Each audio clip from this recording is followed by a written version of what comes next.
আসসালামু আলাইকুম বন্ধুরা, আশা করি সবাই ভালো আছেন। আমি রানা এবং আজকে আমরা কথা বলবো একেবারে বাস্তব, হৃদয় ছোঁয়া একটা প্রশ্ন নিয়ে। মানুষ ব্যর্থ হয় কেন? জীবনে আমাদের সবারই কিছু না কিছু স্বপ্ন আছে।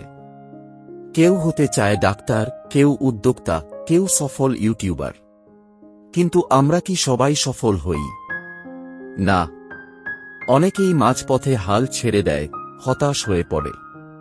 প্রশ্ন জাগে, আমরা কি যথেষ্ট চেষ্টা করিনি, নাকি ভুল পথে হেঁটেছি? আসলে ব্যর্থতার পেছনে লুকিয়ে থাকে অনেক কারণ, নিজের বিশ্বাস, পরিবেশ, অভ্যাস, এমনকি ভয়ও। আজকের এই ভিডিওতে আমরা জানব মানুষ ব্যর্থ হয় কেন এবং কিভাবে সেই ব্যর্থতা থেকে শিক্ষা নিয়ে আবার নতুনভাবে শুরু করা যায়।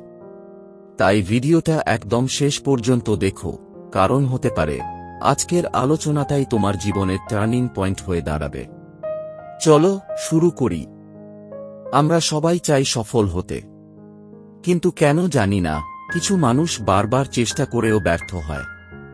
আজ আমরা জানব সেই কারণগুলো যেগুলো চুপি চুপি আমাদের পেছনে টেনে ধরে রাখে। আসুন প্রথম কারণগুলি জানি। ১. লক্ষ্যহীন জীবন। আপনি কখনো লক্ষ্যহীন নৌকা দেখেছেন? বাতাস থাকলেও তা কেবল ঘুরতে থাকে, কোথাও পৌঁছায় না। তেমনি যার জীবনে লক্ষ্য নেই, সে ব্যস্ত তো থাকে, কিন্তু কোথাও পৌঁছাতে পারে না। আপনার জীবনে যদি এখনো স্পষ্ট লক্ষ্য না থাকে, তাহলে এখনই একবার থেমে নিজের লক্ষ্য ঠিক করুন। কারণ লক্ষ্যহীন জীবন মানেই ব্যর্থতার সিঁড়ি। ২. সময়ের অপচয়। সময় এমন এক জিনিস যা একবার চলে গেলে আর ফেরে না।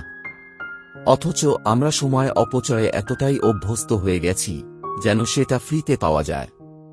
একটা সময় ফোন ঘাঁটতে ঘাঁটতে, স্ক্রল করতে করতে দিনের সবচেয়ে গুরুত্বপূর্ণ সময়টা হারিয়ে ফেলি। আর সেখান থেকেই শুরু হয় পিছিয়ে পড়া। ৩. শেখার ইচ্ছার অভাব। আপনি শেষ কবে নতুন কিছু শিখেছেন? ব্যর্থ মানুষদের একটা কমন বৈশিষ্ট্য হল তারা শেখা বন্ধ করে দেয়। কিন্তু সফল মানুষরা সব সময় শেখে, প্রশ্ন করে, অনুশীলন করে। এই দুনিয়ায় কেউ চিরকাল যোগ্য থাকে না, কিন্তু শেখার মধ্য দিয়েই মানুষ যোগ্য হয়ে ওঠে। ৪. নেতিবাচক চিন্তা ও সমালোচনায় ডুবে থাকা। যদি সব সময় অন্যকে দোষ দেন, নিজের খুঁত না দেখেন, তাহলে আপনি আসলে নিজেকে ঠকাচ্ছেন। নেতিবাচক চিন্তা মানুষকে সাহস নয়, সন্দেহ দেয়। সফলতা নয়, ভয়ের গল্প শোনায়। তাই নিজেকে ঘিরে গড়ুন ইতিবাচক পরিবেশ। ৫. দায়িত্ব না নেওয়া। আমরা ব্যর্থ হলে কি বলি? সময় খারাপ, বস খারাপ, দেশ খারাপ। কিন্তু নিজে খারাপ এটা বলতে কজন পারি? সফল মানুষ সব ব্যর্থতার দায়িত্ব নিজে নেয়। কারণ যে নিজেকে বদলাতে পারে, কেবল তার পক্ষেই ভবিষ্যৎ বদলানো সম্ভব। ৬. চেষ্টা না করা, মাঝপথে ছেড়ে দেওয়া। অনেকে খুব ভালো শুরু করে, কিন্তু একটু সমস্যায় পড়লেই হাল ছেড়ে দেয়। এটাই ব্যর্থতার প্রধান কারণ। জেনে রাখুন, সফলতা কোনো ম্যাজিক নয়, এটা চেষ্টা আর অধ্যবসায়ের ফল। হাল ছাড়বেন না, একদিন ফল পাবেনই। ৭. আরামের খাঁচায় আটকে থাকা।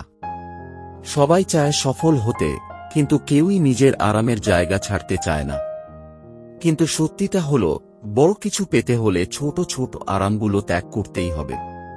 কম ঘুম, বেশি শেখা, কম বিনোদন, এই হলো সফলতার রুটিন।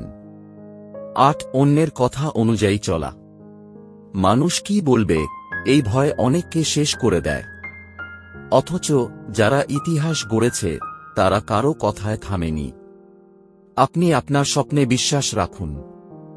সবাইকে খুশি করার চেষ্টা করলে আপনি নিজেই হারিয়ে যাবেন। ৯. পরিকল্পনা ছাড়া কাজ করা। স্বপ্ন দেখতে ভালো, কিন্তু সেটা বাস্তব করতে হলে চাই পরিকল্পনা। অনেকেই ভাবেন আগে শুরু করি, পরে দেখা যাবে। এভাবে শুরু করে অনেকেই মাঝপথে হোঁচট খায়। তাই কাজের আগে একটু সময় নিয়ে পরিকল্পনা করুন। পরিকল্পনাই হল অর্ধেক যুদ্ধ জেতা। ১০. ব্যর্থতাকে শেষ ভেবে নেওয়া। অনেকে একবার ব্যর্থ হলেই ভেঙে পড়ে। ভাবে আমি পারি না, কিন্তু মনে রাখুন, পৃথিবীর সবচেয়ে সফল মানুষরাও একবার না একবার ব্যর্থ হয়েছিল। ব্যর্থতা মানে শেষ নয়, বরং এটি শিখে নেয়ার আরেকটা সুযোগ। আউটরো, এই 10টি কারণ আমাদের চোখে আঙ্গুল দিয়ে দেখায় কেন আমরা বারবার ব্যর্থ হই, কিন্তু সচেতন হলেই আমরা এগুলোকে কাটিয়ে উঠতে পারি। আপনি যদি এই লেকচারগুলো কাজে লাগাতে চান, তবে আজ থেকেই একটিবার চিন্তা করে নিজের জীবনটাকে গড়তে শুরু করুন।